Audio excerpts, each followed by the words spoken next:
देखो, तो हमने क्या कंसीडर किया, इलेक्ट्रिक फील्ड इस डायरेक्शन में कंसीडर किया, ठीक है। तो ये इलेक्ट्रिक फील्ड की डायरेक्शन है, यहाँ पे पॉइंट लिया ए पॉइंट, लेट्स से यहाँ पे एक पॉइंट लिया बी पॉइंट, तो बी से ए तक लेके आना है किसको, एक चार्ज को। तो बेसिकली इस डायरेक्शन में आप फोर्स लगाओगे, उस फोर्स को बोला एफ, और इसकी वैल्यू कितना होंगे क्यू ई, ठीक है।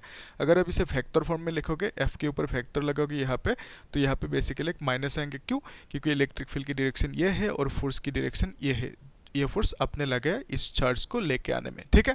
तो वर्क करोगे आप, वर्क इज इक्वल टू क्या, फोर्स डॉट डिस्प्लेसमेंट, ठीक है। डिस्प्लेसमेंट कितना किया, यहाँ से यहाँ तक डिस्प्लेसमेंट किया आपने डी आर, ठीक है। तो डी आर के ऊपर फैक्टर लगाया, क्योंकि displacement is a factor quantity और यहाँ पे फोर्स भी एक फैक्टर क्वांटिटी है, ठीक है। गुड। तो यहाँ पे ये जो फोर्स की वैल्यू है आप क्या लिखोगे, minus Q E dot D are लिखोगे, है ना। तो ये वर्क डन मिला।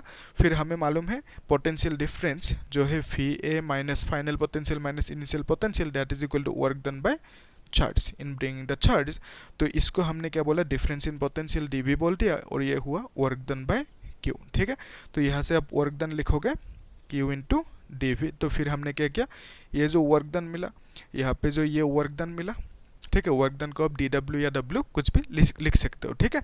तो इन दोनों को हमने इक्वेट कर दिया, तो क्या मिला, Q D V is equal to, तो हमें मिला Q D V is equal to minus Q E D R, ठीक है। ये मिला हमें, एकदम इजी है ना।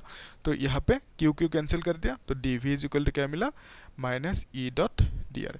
तो इतना तक आप एग्जाम में लिख दो, आराम से 2-3 मार्क्स मिल जाएंगे, ठीक है। ये है सिंपल डेरिवेशन, है कि नहीं, यस 2 मिनट में हो गया।